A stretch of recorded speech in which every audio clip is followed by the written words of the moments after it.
por decirlo de alguna manera, aunque eso es una vil mentira. Siento que como quiera puedes encontrar la libertad de poder expresarte como quieres y poder llevar pues todas estas narrativas al límite, y no solamente de lo que, como ya decías, ¿no? De lo que puedes representar, sino cómo lo puedes representar, ¿no? De serlo tan explícito como quieras, de ser tan realista como quieras, y justo no estarte preocupando porque alguien te esté como, para mí eso es como lo que veo, como que te estén, pues sí, cercando el camino, ¿no? Porque al final de cuentas siento que si, mientras más lo reventemos, más historias podremos contar, y pues creo que son pequeñas cositas que van ocurriendo en una como efecto dominó por algo muy chiquito. De pronto alguien va a ver eso y va a hacerlo en un poco más grande y luego más grande y luego más grande hasta que de pronto ya lo lleguemos a ver incluso en las televisoras nacionales. No sé. Em, sí, adelante, Sí, Alejandra. ¿es la misma pregunta para Sí, todos la misma pregunta para o todos. quieres cambiar? Bueno. No, más bien yo soy muy cotorro y entonces me dan ganas de, claro, y cuéntame más, pero adelante, adelante. Bueno, yo realmente cine con una narrativa LGTB más no lo tengo, salvo en un pequeño cortometraje que se llama SMUAC. El resto, curiosamente, si me pongo a pensar en Bajo Juárez, en Agnus Dei, en Plaseada, en el último largo que estoy escribiendo, todos giran alrededor de alguna u otra manera sobre el tema de la sexualidad o del cuerpo.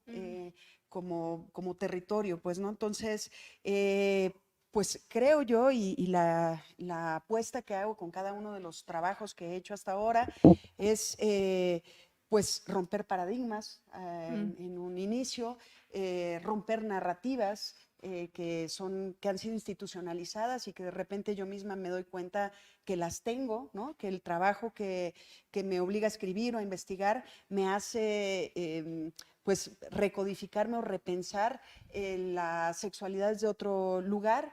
Y bueno, yo creo que lo que yo intento aportar al público de la diversidad sexual es justamente eso, pues apostar por una narrativa distinta en donde hay una autonomía, hay una libertad, como dice Nereida, hay nuevas formas de vivir, de convivir y de estar, y eso a lo mejor te hace sentirte menos solo, más acompañado, y en el mejor de los casos y con suerte, pues apostar por descubrirte o descubrirme a mí misma pensando distinto después de de trabajar un proyecto, pues, ¿no? Muchas gracias. Sí, sí, sí. Digamos que de alguna forma es como bordear como, o sea, no pensar directamente en lo LGBT, sino como bordearlo y luego entrar, o sea, ese cuerpo que se está pensando, pues lleva a derivas también para pensar, ¿no? O sea, tomar, digamos, documentales que no son propiamente LGBT, pero también expandir ese concepto de cuerpo y desde ahí. Sí, siempre acabo como con el mismo tema, que es el tema de la sexualidad, pues, ¿no? Y desde ahí, pues, me obliga a enseñar, a descubrir nuevas cosas y a quizá, pues eso, romper ciertos paradigmas, pues, ¿no? Sí, me interesa mucho. Muchas gracias, Alejandra. Pues seguimos con Alejandro y enseguida voy también comentando sus respuestas. Hola a todos, a todas, a todes. Primero que nada, muchas gracias por permitirme estar en esta mesa y permitirme estar a la distancia. Me encantaría estar ahí con ustedes. Estoy recién operado de la columna, entonces por eso no puedo moverme demasiado.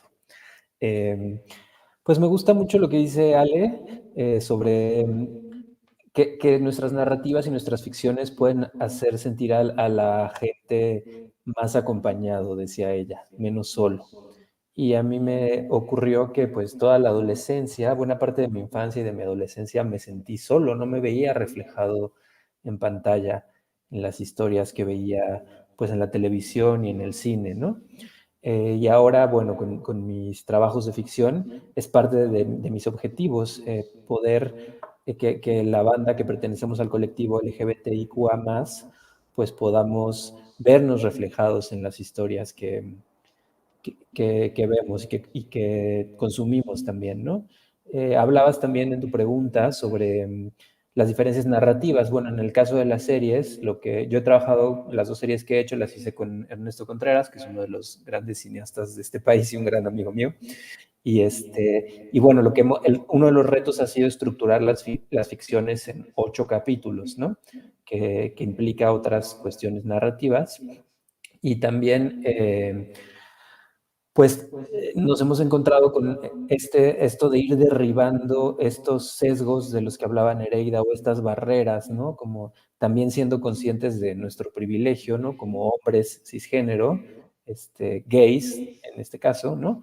Pero un poco siendo conscientes de eso y también usándolo para ir derribando un poco estas barreras y poder construir cosas nuevas, ¿no? Tengo que morir todas las noches, por ejemplo, pues es la primera serie queer mexicana que viene a hacerse tarde, ¿no? Si pensamos que Queer as Folk, por ejemplo, que era la primera serie mainstream se hizo en el 2000, pues pasaron 24 años, ¿no? Para que una plataforma apostara para hacer una serie LGBTIQA más en nuestro país. Muchas gracias, que también lo interesante de esos intercambios en Tengo que morir todas las noches, que bueno, siento que, bueno, esa es otra cosa, pero lo comento solo para ponerlo sobre la mesa, es muy interesante también pensar ese cuerpo narrativo en relación a la adaptación, ¿no? Porque es la adaptación de una crónica que se lleva hacia una serie y bueno, esa cosa de los medios también está ahí, ¿no? Como moldeamos de un medio a otro y como eso también... no sé, siento que es una forma de romper con un cuerpo que quizá no es un cuerpo físico, pero un cuerpo narrativo, ¿no? Que de hecho hay muchas teorías que nombran esta semejanza, ¿no? Entre unas sensaciones corporales y las estructuras narrativas. Pero bueno, eso lo pongo sobre la mesa porque me parece interesante. Y también esta pregunta la hacía...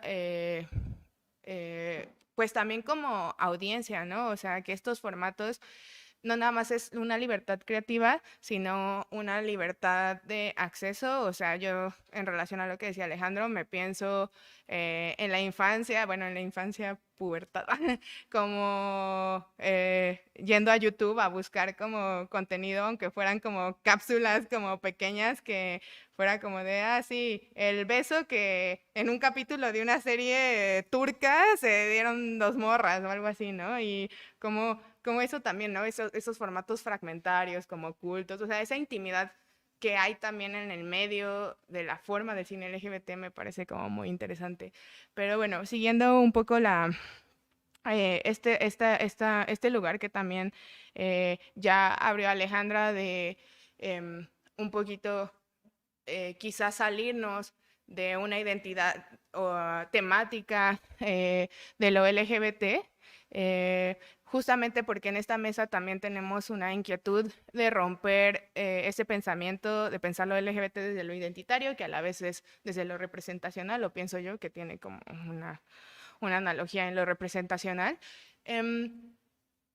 Justo, ¿cuáles son algunas herramientas creativas, ¿no? ¿Cuáles son algunas herramientas teóricas que quizá, o bueno, si no es su interés también, ¿no? Pero que quizá les han permitido escapar de ciertas identidades que, digamos, el propio sistema o la propia forma capitalista del cine a veces instaura en las corporalidades LGBT, ¿no? O sea, es decir, cómo pensamos lo LGBT desde una periferia creativa o quizá cómo nos vamos directamente hacia lo mainstream, pero no sé, cómo pensamos críticamente lo LGBT en estos procesos, por decirlo de alguna manera, o lo queer. No sé si... No, yo al final ahora. ahora. Eso está difícil, oye, a ver, contextualiza además, porque yo, aunque tengo un doctorado, no tengo tanto nivel teórico. Lo pienso un poco, a ver, es que yo también estoy como una patita en la literatura, y bueno, o sea, muchas creadoras, entre ellas pienso en Samantha Schweblin, que es una escritora de terror, en Yolanda Segura, que es una poeta mexicana, pues no sé, muchas veces en sus procesos creativos dicen como de lo primero que pienso, ¿no? Es pienso en un hombre gay, ¿no? Y entonces es como de pienso en la representación del hombre gay. Es como lo primero que pienso, cómo me descoloque de ahí, porque muy probablemente eso primero que pienso es lo que quieren que piense, de alguna manera. O sea, no en un sentido completamente manipulador de que nos hacen coco wash, pero sí porque ya tenemos una construcción en la imagen de lo que es un hombre gay, un hombre trans, una mujer trans, más una persona no binaria, ¿no? Y entonces, y quizá muchas veces eso nos hace, y son las redes sociales también, ¿no? Nos hacen cerrarnos en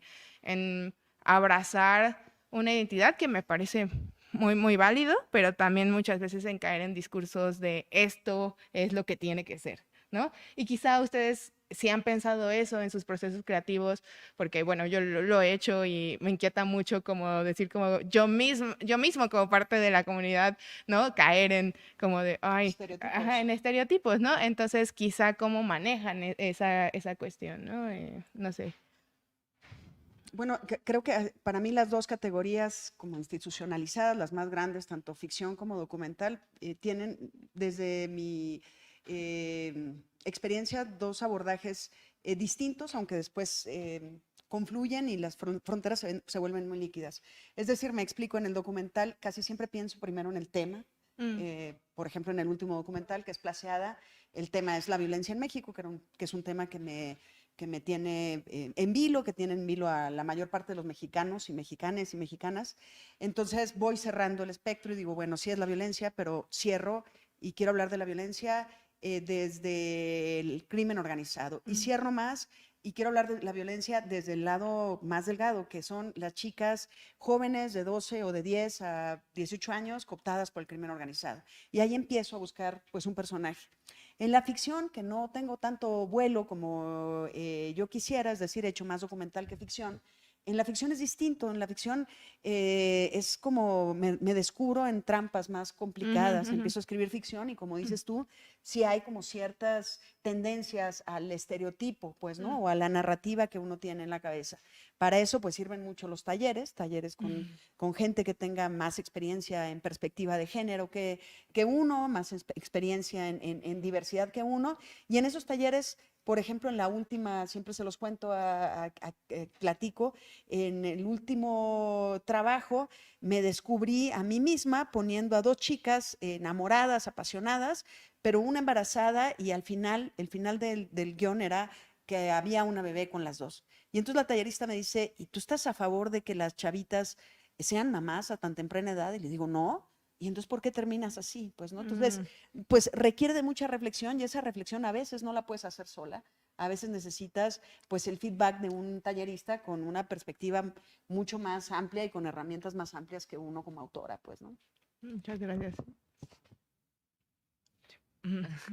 Pues justo creo que en mi caso estoy, no sé si moldeada por una cajita. Al final de cuentas, el haber nacido en Coahuila, en específico en Castaños, me llevó a consumir cierto cine durante mucho tiempo, ¿no? Y estoy muy encerrada en ciertos géneros y también al final de cuentas demasiado agringada, ¿no? Entonces, incluso al día de hoy, ¿no? Mis grandes referencias como del cine que quiero poder hacer o que simplemente pues son directores que admiro, pues son en su mayoría gringos, ¿no? Agrégale uno que otro europeo y ahorita a lo mejor uno mexicano, dos mexicanos.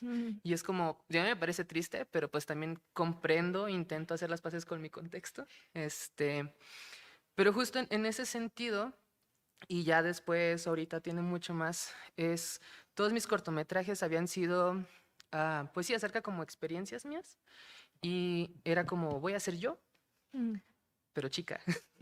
Entonces, como que desde el inicio siempre fue tratando de, pues sí, como de ponerme en ese cuerpo, ¿no? Y al mismo tiempo, pues, no sé, en mi pensamiento, de nuevo, como de adolescente, con el gusto que tenía, como es que se va a ver más perrón, una morra vampira y que anda ahí como matando vatos en la ciudad, ¿no? Y que justo tiene una relación sáfica. Y es como, pues todavía al día de hoy, creo que hasta mi último cortometraje, justo el de Madre, o sea, que yo escribí, ¿no? El de Madre Soy la Guerra, pues son dos personajes en los que me divido. Entonces, hablando principalmente de lo que yo escribo, o sea, siempre como que me voy a eso de hablar de lo que tú conoces, pero siempre metiéndole una alegoría, siempre metiéndole algún giro en el género. Justo en Madres como son dos asesinos, ¿no? Que nada más tienen una pelea romántica, digámoslo de alguna manera, pero pues son asesinos, ¿cómo se pelean? No sé, yo lo exageré mucho, ¿no? Entonces, como que esos pensamientos de, ok, ¿cómo lo estoy representando? Realmente nunca me han pasado por la cabeza hasta ahorita que estoy con mi ópera prima, que de nuevo no es guión mío, es guión de una muy buena amiga que se llama Bela Valladares. Y desde que me pasó el guión, pues siempre fue justo eso, o sea, pensar ahorita que estamos en el diplomado y demás, qué cosas y cómo lo voy a representar. Quizás yo no en diálogo y en acciones que ya están marcadas en el guión, ¿no? Sino a la hora de dirigirlo y a la hora de encuadrarlo y todo ese ya ámbito más en la producción.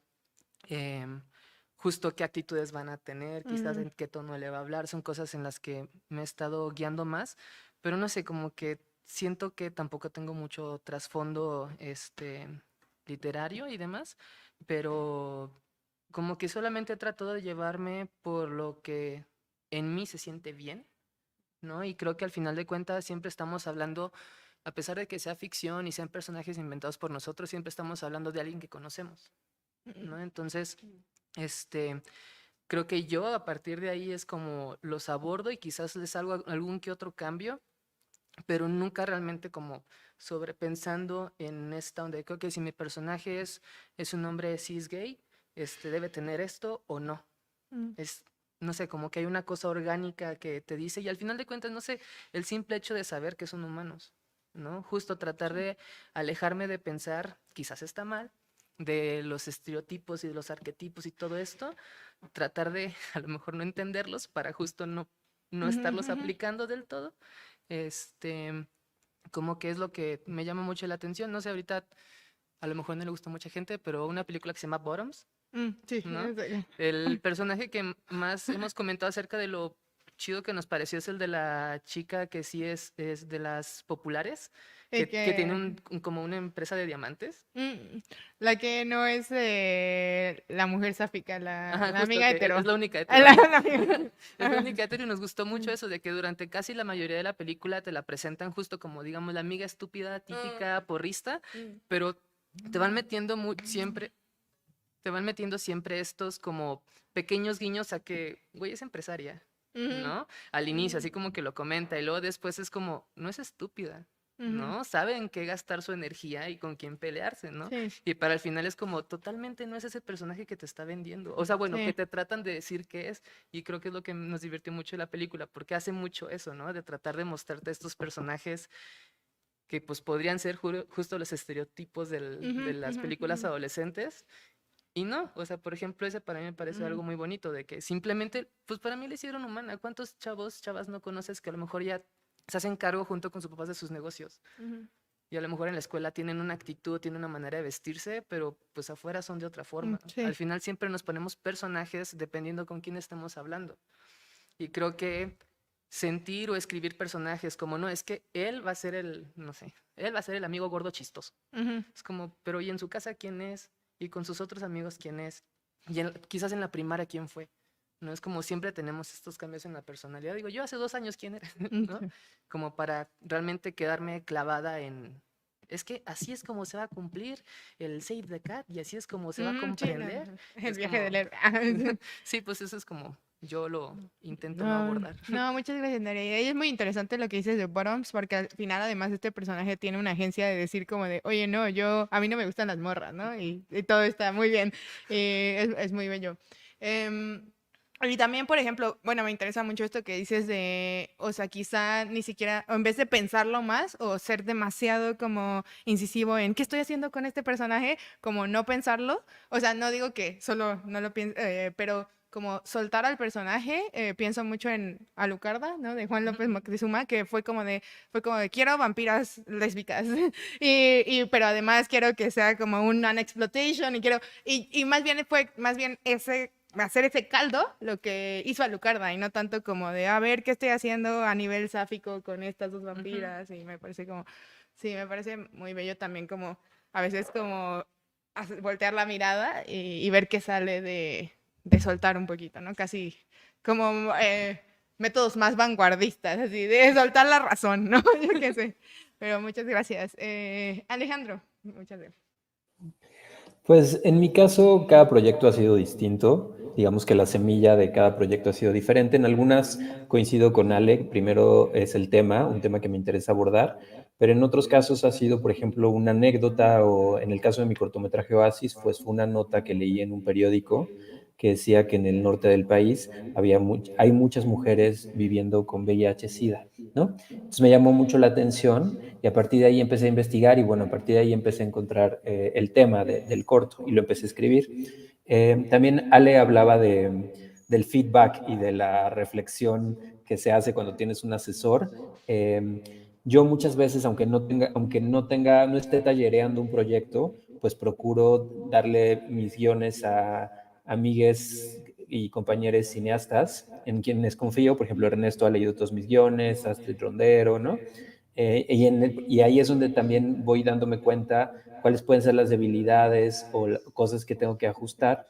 La verdad es que no me preocupo tanto por la visión queer que decías tú, porque esa la tengo incorporada. O sea, yo soy una persona queer, soy un hombre gay, casi todo lo que veo, lo que leo, la literatura que me gusta, los artistas que exploro en muchas disciplinas, pues es banda LGBTIQA+, entonces creo que un poco pues he ido absorbiendo esa visión queer y la tengo per se, ¿no?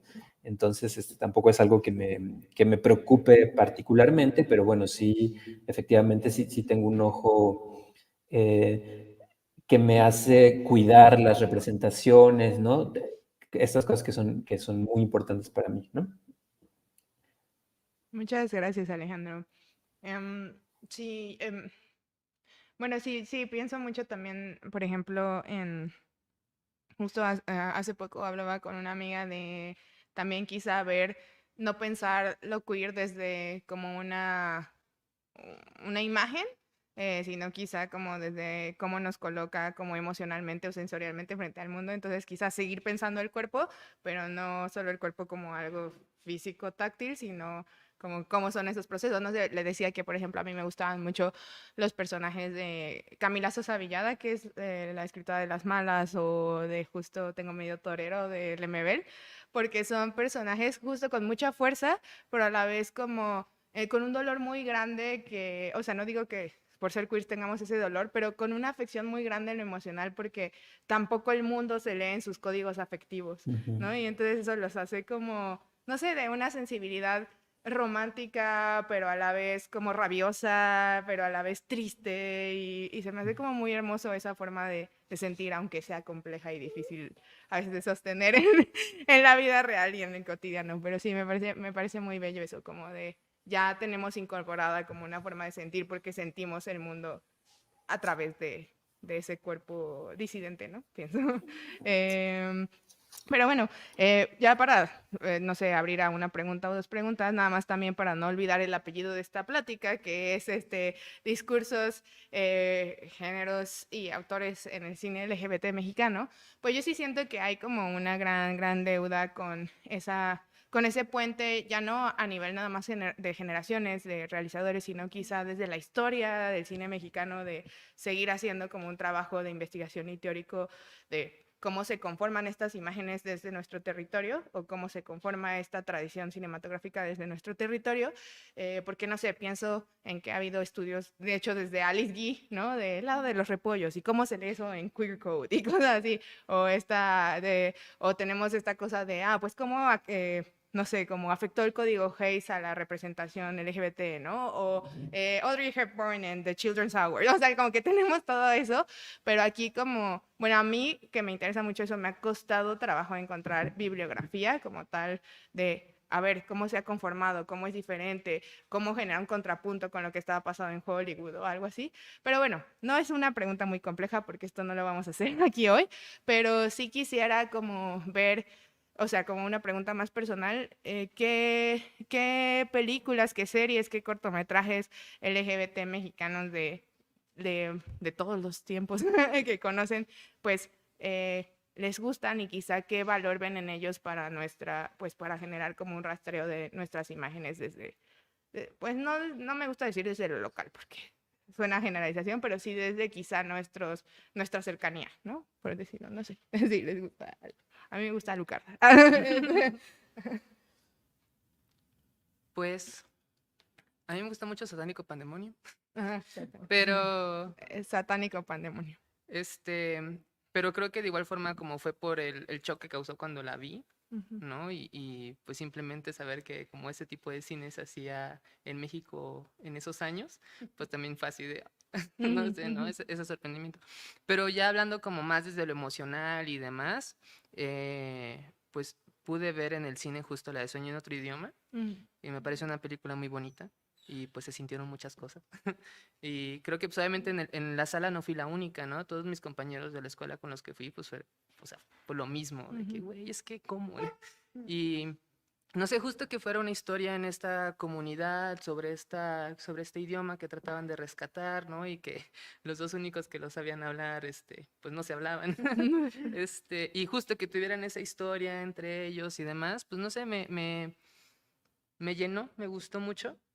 Este, y para mí, ya creo que se me olvidó cuál era la pregunta, pero creo que esa es la película que más como me ha impactado, de que pues sí se puede. Y de nuevo, justo como comentaba Alejandro, es como han habido películas de este tipo en el mundo durante muchos años y yo hasta el 2017, Ujú. ¿no? Ujú. Vi Sueño Trem y me di Sí. cuenta que se podía hacer en México bonito y bien, ¿no? Ujú. Este, también de nuevo, mi contexto, no he visto mucho cine mexicano, pero sí, como que esas dos son las que más me han como llevado al saber que existen esas historias, unas muy exageradas con el diablo y demás, y Ujú. otras, pues, no sé, más Más bonitas, íntimas. más humanas, ¿no? Más cercanas, y creo que, justo como decía, no llega nada más a las personas, a los miembros de la comunidad, sino a todos, ¿no? Muchas gracias, Nerea. Igual también sí, o sea, no tiene que ser una película o corto que directamente tenga la categoría LGBT, o sino que pues ustedes crean que aporta algo como a este imaginario. También puede ser. Ajá.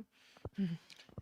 Bueno, pues desde luego a mí el cine de Julián Hernández y de Roberto Fiesco me parece un gran cine, hablando de cine de diversidad.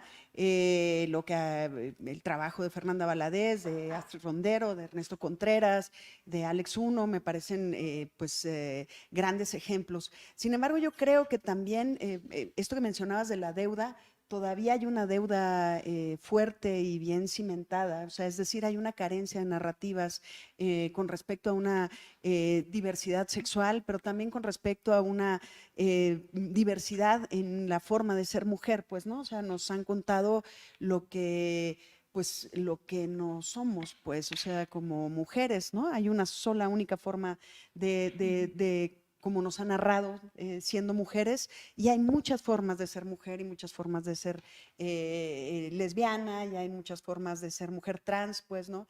Yo acabo de poner a mis estudiantes Una mujer fantástica, Mm. justo porque me parece que es una película chilena, no es mexicana, pero que rompe los paradigmas de la mujer trans, que se redignifica justamente desde otro lugar, incluso pensando en el cine de Almodóvar, de esta donde sale Antonia San Juan, que creo que se llama Todo sobre mi madre. Aunque el personaje es fantástico, no llega a ser un personaje suficientemente digno, sólido, en los términos que llega una mujer fantástica, Ujú. por la defensa de la identidad y del cuerpo como territorio libre, Mm. pues, ¿no? Muchas gracias, Alejandra. Sí, sí, sí. Eh, Bueno, sí, además como, bueno, a mí, yo me acuerdo que cuando vi Una mujer fantástica, lo que me impresionó desde un principio también es como, pues eso, sí, bueno, ese lugar como de amor en donde la pone, ¿no? Como que casi siempre también son como las víctimas del amor, y ahí es como de, no, ellos se amaban, o sea, y las circunstancias, es decir, obviamente sí abordan las circunstancias de esa pérdida de otra manera, pero no parte de esa cosa de nuestros cuerpos no pueden ser amados, y, o sea, tenemos que amar desde la desdicha o algo parecido, ¿no? Y eso me pareció muy bello. Sí, el final es Sí. absolutamente, pues la pone cantando ópera, Mm. pues la sublima a un lugar en donde creo que no ha habido todavía esa narrativa en el cine mexicano, pues, ¿no? Sí, muchas gracias. Alex. Ay, pues voy a ahondar en eso porque a mí me encanta La Mujer Fantástica y creo que nos da también la oportunidad de hablar de la representación, ¿no? Es la película que es por su protagonista, que es Daniela Vega y que es una mujer trans. Sería impensable pensar en esa película en donde el personaje de Marina fuera interpretado por una mujer cisgénero o por un actor cisgénero, ¿no? Que es lo que se usaba en el cine. Todavía hasta ahora seguimos viendo actores cisgénero representando a los personajes de mujeres trans, ¿no? Y me parece que es a lo que se refería Ale con la peli de Almodóvar, ¿no? Que ahí los dos personajes trans importantes, que son Agrado y Lola, son interpretados por actores cis, ¿no? Entonces, estaba esa deuda, ¿no? Me parece que la gran escena de la mujer fantástica y que es hermosa es el desnudo de Daniela Vega cuando entra al sauna, ¿no? Y ver esta belleza de este cuerpo distinto, diverso, ¿no? Eso me parece precioso. Efectivamente, creo que tenemos todavía una deuda, pero también trato de ver eso de manera positiva y creo que para las realizadoras, los realizadores, les realizadores, pues es un campo fértil que podemos explorar, ¿no? Efectivamente no se ha hecho una película mexicana protagonizada por una actriz trans o por un actor trans, ¿no? O dónde están las directoras, los directores trans, ¿no? Como que empiezan a existir y creo que esa deuda poco a poco se va a ir sanando, ¿no? Y bueno, no me quiero quedar con las ganas de decir mis, mis trabajos favoritos.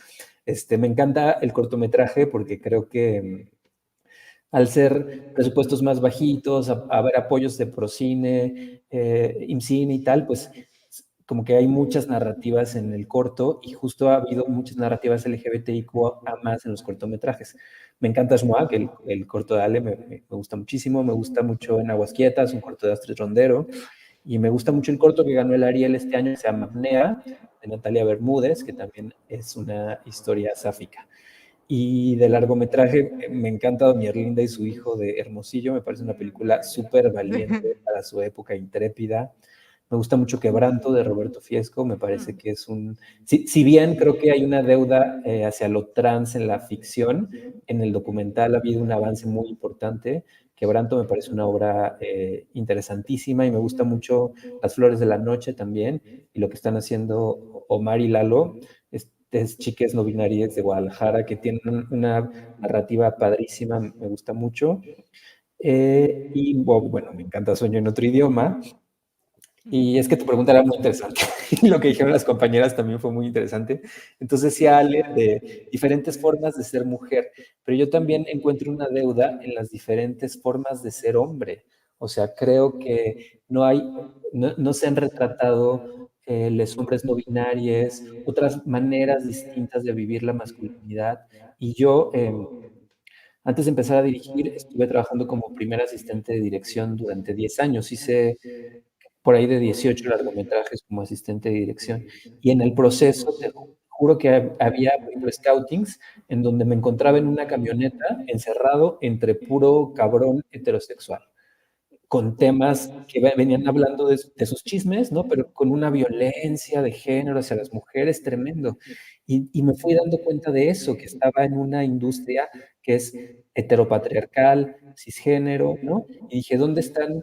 O sea, sí, las voces de las mujeres, evidentemente, pero también las voces de los que somos gays, de las lesbianas, de los bisexuales, de la banda trans, ¿no? Entonces, te digo, podría quejarme, pero también creo que verlo positivamente es darnos cuenta que podemos ir abriendo ese camino para que nuestras voces y las voces de otros vayan siendo escuchadas. Ay, creo que se trabó. Ah, ya, volviste, Ale. Sí, por ejemplo, bueno, sí, pienso muchas de esos de ficción con representación trans, pienso en Carmín Tropical. Bueno, que sí es pues Que una sigue siendo un película. actor cis, ¿no? Sí, eso sí. Sí, o sea, quizá también podríamos pensarlo desde ese panorama que dice Ale, si se escapa como a cierta forma de representación y demás. Pero, pues sí, recuerdo que también fue muy impactante cuando la vi. Y bueno, o sea, bueno, pienso en muchas cosas, pero no sé si dentro del público hay alguien que quiera hacer una pregunta y cerrar con ello. Eh, sí, sí, gracias, Jen.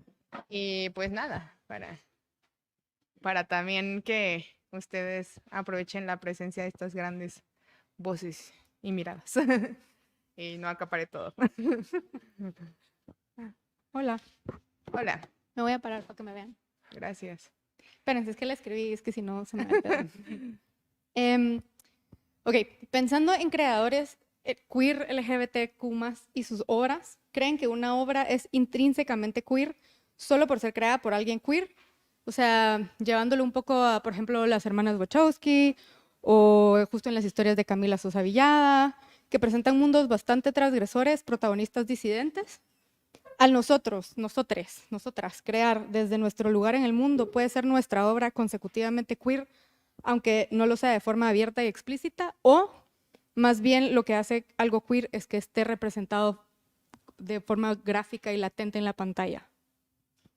Gracias. Ok, gracias. Gusta contestar. ¿Puedo? Sí, adelante, Nereida. Pues yo creo que sí, el simple hecho de que la directora, el director formen parte de la comunidad ya hace el contenido como queer por justo lo que comentaba Alejandro, ¿no? O sea, al final de cuentas son realidades que nos atraviesan desde que nacimos, ¿no?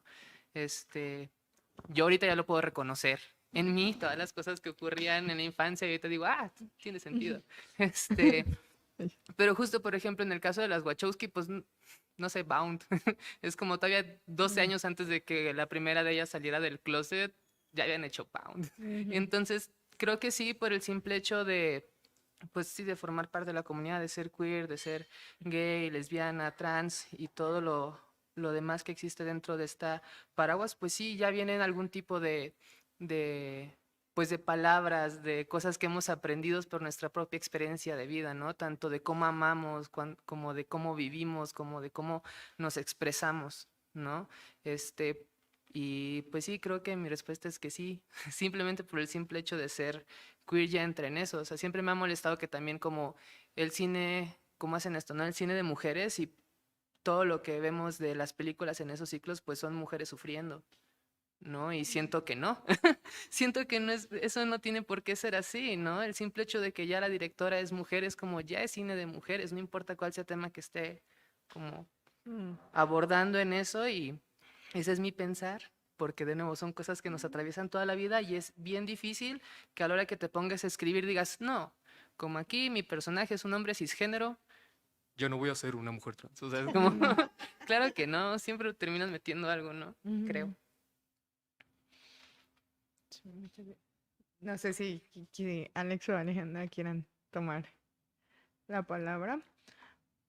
Es una pregunta que requiere debate. Sí, coincido con Hereda. Coincido con ella, creo que sí, que ya desde la autoría, desde el ojo de él, ella o ella, hay una perspectiva frente al tema, frente al mundo, pero también, por ejemplo, en mi caso, que soy una chava gay, soy una chava lesbiana, y que solamente tengo un corto y estoy escribiendo otro con temática de diversidad, creo que aún así en mis otros trabajos hay una perspectiva en pro y en debate de pues de asumir el sexo como una línea única, pues, ¿no? Hay una perspectiva distinta, hay una incomodidad, hay una denuncia, en fin, entonces creo que sí, que desde la autoría hay una especie de discurso, ¿no? No sé si en el mejor de los casos trata uno de hacerlo consciente, ¿no?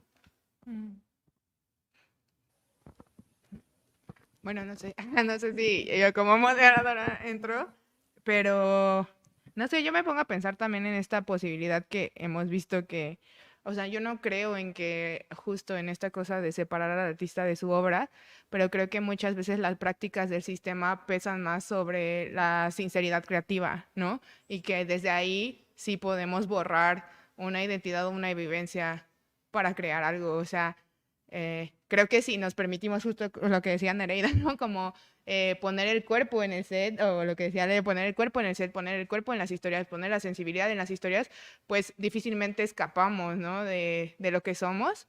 Y justo moldeamos como esa materia cinematográfica, aunque no sea temáticamente de otra manera con esa vivencia, pero a la vez yo sí creo que en un contexto o en marco de un sistema específico, donde hay formas específicas, donde hay cosas que se llaman estructuras narrativas que casi que te dicen cómo hacer las cosas, pues también es fácil que solamente generemos una mercancía visual sin importar quiénes somos, ¿no? Entonces, pues creo que existen las dos posibilidades dependiendo de cómo abrace ese proceso la persona que crea, ¿no? Sí, lo creo. Pero bueno, muchas gracias. No sé, creo que, bueno, no sé si tenemos tiempo para una pregunta, otra pregunta y Alex no va a responder. no sé si Alex quería responder. Ah, es que Alex dijo como que no. Pues estoy de acuerdo con las chicas. Me parece que sí, efectivamente es una pregunta muy interesante y compleja. Como que mi primer instinto es guiarme por lo que decía Nereida, ¿no? Que es, bueno, si yo soy una persona queer, inherentemente tengo una visión queer que estará plasmada en mi obra. Pero me pongo a pensar, bueno, también hay banda gay y lesbiana que son homofóbicos o lesbofóbicos, ¿no? Y que pueden hacer un cine quizá más comercial, menos personal, y estar metiendo ahí discursos LGBTIQA fóbicos, a pesar de que ellos se identifican como lesbianas o como gays, ¿no?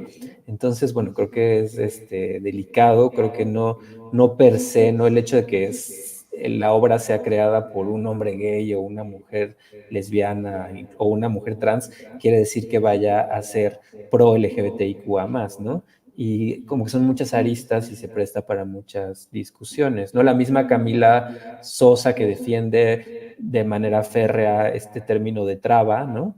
Dice, yo no soy una mujer trans, yo soy una traba. Bueno, hay chicas que no están tan de acuerdo con eso, ¿no? Como que hay muchas aristas. Sí, es complejo. No sé si tienen alguna otra pregunta. Sí, Orlando.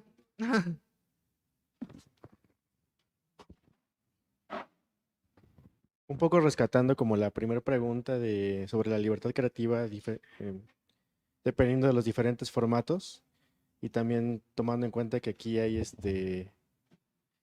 pensando en la serie esta de Tengo que morir todas las noches, ¿no? Basada en el libro de Osorno, creo que se llama el autor. La crónica esta en la que está basada es un libro muy denso, ¿no? Y que tiene como muchos personajes como muy complejos. Tú, por ejemplo, Alejandro o Ernesto Contreras, ¿cómo abordaron? Siento que el contenido del libro está muy diluido en cuanto a su representación en pantalla sobre la densidad temática.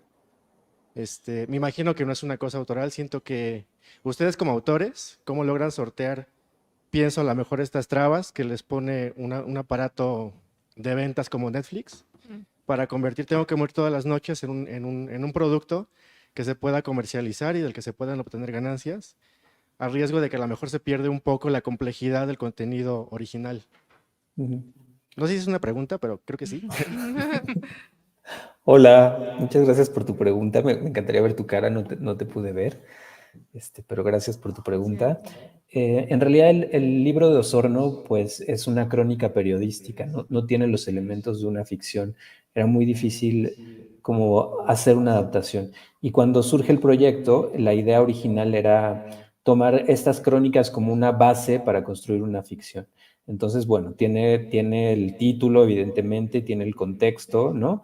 Pero se aleja mucho de la crónica periodista en aras de construir una ficción que funcionara, ¿no? Que tuviera también como estos elementos para que fuera una serie mainstream que se pudiera ver y tal.